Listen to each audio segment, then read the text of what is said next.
أعوذ بالله من الشيطان الرجيم بسم الله الرحمن الرحيم وإذا قيل لهم آمنوا بما أنزل الله قالوا نؤمن بما أنزل علينا ويكفرون بما براءه وهو الحق مصدقا لما معهم قل فلم تقتلون أنبياء الله من قبل إن كنتم مؤمنين وَلَقَدْ جَاءَكُم مُّوسَىٰ بِالْبَيِّنَاتِ ثُمَّ اتَّخَذْتُمُ الْعِجْلَ مِن بَعْدِهِ وَأَنتُمْ ظَالِمُونَ وَإِذْ أَخَذْنَا مِيثَاقَكُمْ وَرَفَعْنَا فَوْقَكُمُ الطُّورَ خُذُوا مَا آتَيْنَاكُم بِقُوَّةٍ وَاسْمَعُوا قَالُوا سَمِعْنَا وَعَصَيْنَا وَأُشْرِبُوا فِي قُلُوبِهِمُ الْعِجْلَ بِكُفْرِهِمْ قُلْ بِئْسَ مَا يَأْمُرُكُم بِهِ إِيمَانُكُمْ إِن كُنتُم مُّؤْمِنِينَ صدق اللہ العظیم۔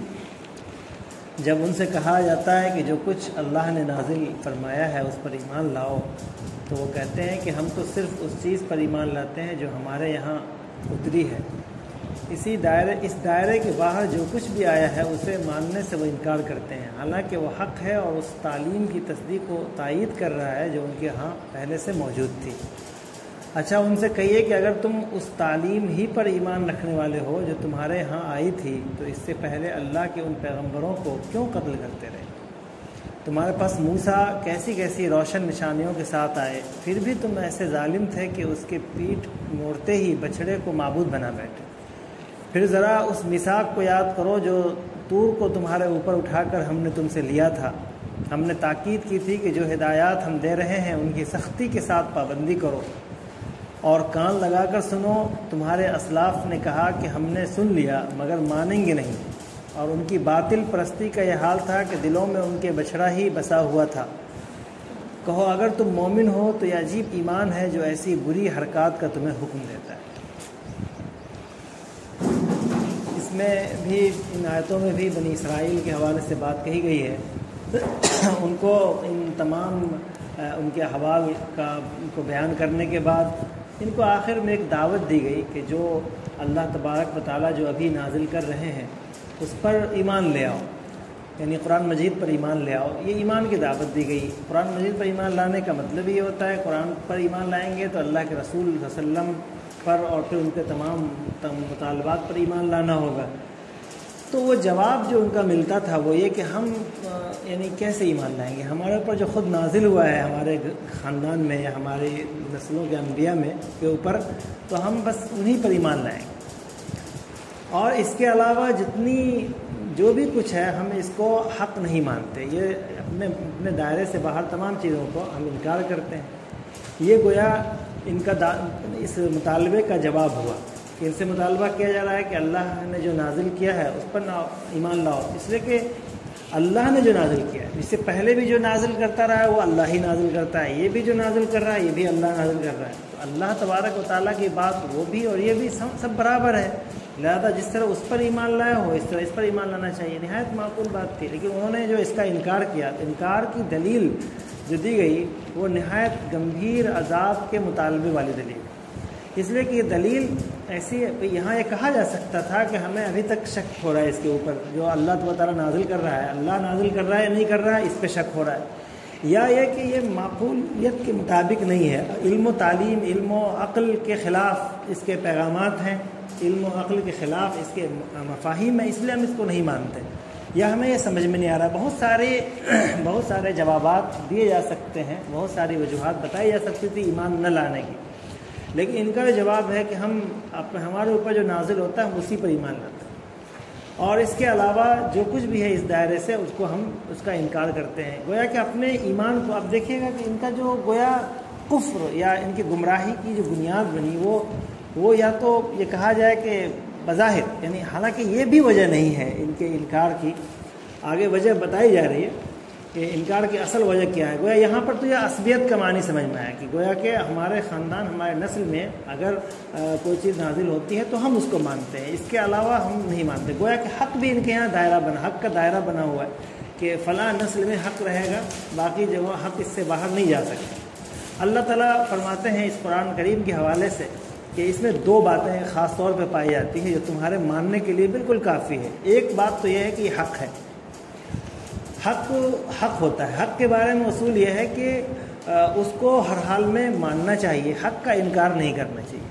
اور دوسری بات جو اس میں پائی جا رہی ہے وہ یہ ہے کہ مصدقا لما معہم، اب حق کے کیوں یہ حق ہے، اس کی دلیل کیا ہے؟ اس کی دلیل ظاہر ہے اس کے مضامین ہیں، اس کے مفاہیم ہیں۔ اب اگر یہ اس میں ذرا سا بھی کوئی اشتباہ ہوتا اور یہ اللہ کی طرف سے حق نہیں ہوتا تو پھر تمہارے پاس جو چیزیں اللہ تعالیٰ نے نازل کی ہیں ان میں اور ان میں مطابقت نہیں رہتی، مخالفت رہتی۔ تو فرمایا کہ دوسری جو اہم بات ہے مصدقا لما معہم، پہلی جو کتاب ہے تمہارے پاس جو موجود ہے اس کی یہ تصدیق کرتا ہے۔ یہ دو باتیں تمہارے لیے بالکل ایک بات ہی کافی ہے کہ یہ حق ہے اور ہر حق کو ماننا چاہیے۔ حق اس لیے ہوتا ہے کہ اس کو مانا جائے، حق کو نہ ماننے کے لیے اس کے اندر کسی شخصیت یا کسی خاندانی عصبیت یا اس طرح کے نسلی امتیاز کو حق کو اس میں منحصر نہیں کیا جاتا ہے۔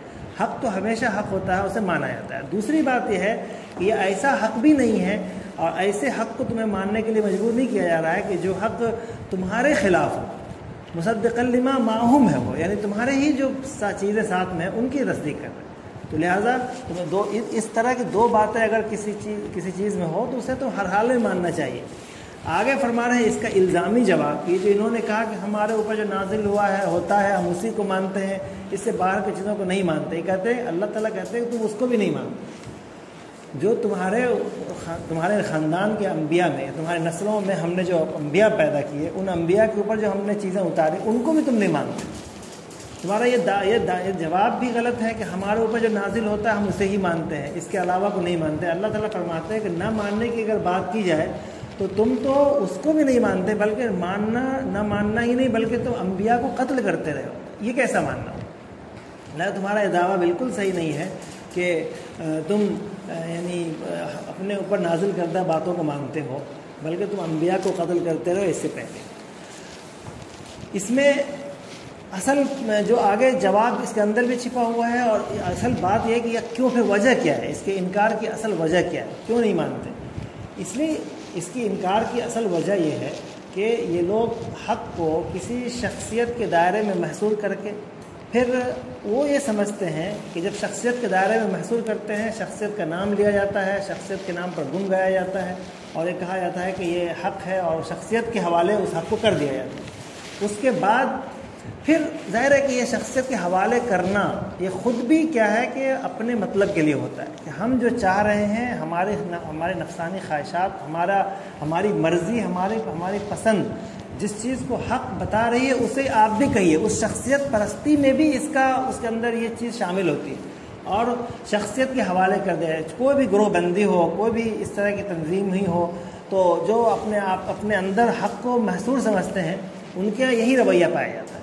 ان کے یہاں بھی یہی رویہ پایا جاتا ہے کہ جو حق کو انہوں نے اپنے بزرگوں میں، اپنے بزرگ نام تو لیا بزرگوں کا، نام لیا اولیاء کا، نام انبیاء کا لے رہے ہیں کہ ہم ان میں حق کو منحصر سمجھتے ہیں، جبکہ اصل ان کو بھی وہ نہیں مانتے۔ وہ ان کا نام جو لیتے ہیں، ان بزرگوں کا، مشائخ کا یا انبیاء کا نام جو لیتے ہیں حق کے انحصار میں، وہ اس لیے لیتے ہیں کہ اپنی مرضی پر عمل کرنا ہوتا ہے ان کو، اپنی خواہشات پر۔ قرآن میں جو یہیں پہ پیچھے کہا گیا کہ بس جب بھی افکلما جاءکم رسول بما لا تہوی انفسکم استکبرتم، کہ جب بھی ان کے پسندیدہ باتوں، پسندیدہ نظریات، پسندیدہ آراء کے خلاف جب بھی رسول کوئی بات لے کر آئے، جب بھی آئے، چاہے وہ خود ان کے نسل کے انبیاء، ان کے خاندان کے انبیاء لے کر آئے، تو انہوں نے اس کا انکار کیا، استکبار کیا اس سے اور نہیں مانا، جبکہ وہ حق تھا، ثابت شدہ حق تھا، لیکن وہ نہیں مانا۔ تو اس کے اصل نہ ان کے کفر کی وجہ یا اللہ کے رسول صلی اللہ علیہ وسلم پر نازل کردہ اس کتاب کے انکار کی وجہ یہ نہیں ہے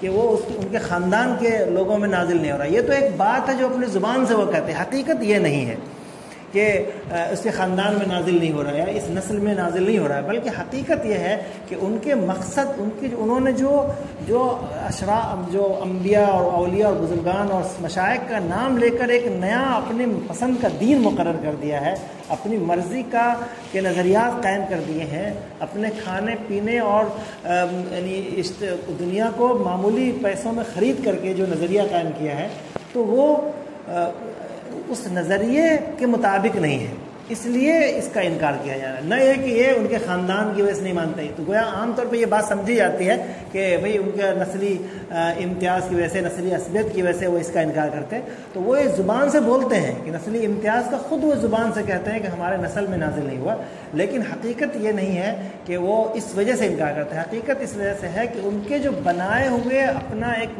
پسندیدہ طریقہ ہے، دین ہے، جس کو وہ اپنے لیے پسند کیا ہے، جس کو انہوں نے گھر لیا ہے، وضع کر لیا ہے، اس میں انہوں نے اپنی طرف سے اختراع کیا ہے کہ یہ کرنا ہوگا، اپنے لوگوں کو ان کا دائرہ متعین کیا ہے، اپنے لوگوں میں برتری کو ثابت کیا ہے، وغیرہ وغیرہ، خود اپنے نظریات قائم کر لیے. ان نظریات کے خلاف یہ سب چیزیں جا رہی ہیں، اس لیے وہ اس کا انکار کر رہے ہیں. آگے ایک بات اور بتائے کہ چلو اور انبیاء کو چھوڑو، تم جو اتنے انبیاء کی بات کرتے ہو، اپنے نسل کی بات کرتے ہو، اپنے خاندان کی بات کرتے ہو، تو سب سے بڑے انبیاء تمہارے لیے تو موسیٰ ہے. موسیٰ نے تمہیں اتنے تمہارے اوپر احسانات ہیں ان کے، ایک تو وہ نبی ہیں، رسول ہیں، تمہیں ہدایت کا سامان توریت دیا انہوں نے، لیکن ساتھ میں یہ ہے کہ وہ کھلی دلائل تمہارے سامنے پیش کیے. مثلا فرعون کے سامنے آئے، فرعون کو ان کے معمولی اس سے غرق ہو جانا، اتنی بڑی قوت کا غرق ہو جانا. اسی طرح یعنی پھر موسیٰ علیہ السلام کے ذریعے سے بے شمار معجزات ظاہر ہوئے. تو موسیٰ جو تمہارے تنظیم کے ذمہ دار ہیں، جنہوں نے تمہیں تنظیم دیا، تم کو کھڑا کیا ہے کہیں پر، ورنہ تمہارا کوئی وجود نہیں تھا، اس ایسے وجود دینے والی شخصیت کو بھی تم نے انکار کیا. اور جب وہ چلے گئے تمہارے لیے، تمہاری ہدایت کے سامان کے لیے وہ توریت لانے گئے، ادھر تم نے بچڑے کو معبود بنا لیا. تو یہاں یہ بتایا جا رہا ہے، یہ سب الزامات ڈال کر کے، کہ اصل انکار کی وجہ وہ نہیں ہے جو تم کہہ رہے ہو. اصل انکار کی وجہ وہ بدماشی اور وہ ذہنیت ہے جس ذہنیت کی وجہ سے موسیٰ کے غائبانے میں تم نے عجل کا یعنی بچھڑے کی پرستش شروع کی تھی. اسی بدماشانہ ذہنیت، اسی شرارت کے ہے تمہیں اس کتاب کے انکار کرنے کی وجہ. انکار کرنے کی وجہ حضرت موسیٰ علیہ السلام کے ساتھ جو تمہاری جو ذہنیت تھی، اور تم نے جو شرک کیا تھا، اتخذتم العجل من بعدہ وانتم ظالمون، اور تم ظلم کرتے رہے. یعنی ظلم یہاں مراد یہ ہے کہ ان کے بعد تم نے بچڑے کی پرستش شروع کی اور تم پھر شرک میں لگ گئے. اس سے بڑا ظلم کیا ہوگا؟ تو اس ذہنیت کی وجہ سے تمہارا انکار ہے، ہمارے پاس کوئی دلیل نہیں. آگے ایک اور ان کی ذہنیت اور بتاؤ. اسی جملے پر ساری تفریعات ہیں کہ جب انہوں نے کہا کہ ہم اپنے دائرے کے اندر ہی مانتے ہیں، فرمایا کہ وَإِذْ أَخَذْنَا مِيثَاقَكُمْ، ایک دائرہ تو اور ہے. تم نے توریت کو تمہارے جس وقت نازل ہو گیا تھا تو اس وقت تمہارے پر طور پہاڑ کو لا دیا گیا اور کہا کہ اس کو لو اور اس کی اطاعت کرو، مانو. تم نے کہا کہ ٹھیک ہے مانیں گے، لیکن تم نے سن تو لیا اور فوراً اس کا انکار کر دیا، اس کی نافرمانی کی اور عجل کی پرستش میں لگے رہے، اس کے بعد بھی لگے رہے. تو یہ ذہنیت ہے انکار کی اصل میں، نہ کہ وہ باتیں جو تم بیان کرتے ہو اور لوگوں کو اپنا جمانے کے لیے، لوگوں کے سامنے اپنی مذہبی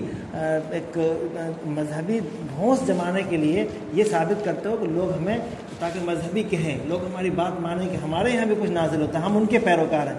تم ان سب چیزوں میں سے کسی کے پیروکار نہیں ہو. اور پھر شخصیت پرستی کی وجہ سے اگر یہ کہہ رہے ہو کہ ہم موسیٰ کو ماننے والے ہیں، عیسیٰ کو ماننے والے ہیں، تو یہ بھی کوئی حق نہیں ہے. حق کے لیے یہ ہے ہی نہیں کہ وہ حق محمدی ہو یا حق وہ عیسوی ہو یا موسوی ہو. حق تو حق ہوتا ہے، جو حق ہوتا ہے وہ اللہ کے سامنے. حق کیا ہے کہ وہ اسلام ہے، اور اسلام یہ ہے کہ وہ حق کے سامنے بندہ مجبور ہو جائے گرنے کے لیے، اپنے آپ کو جھکا دے، یہ حق ہوتا ہے.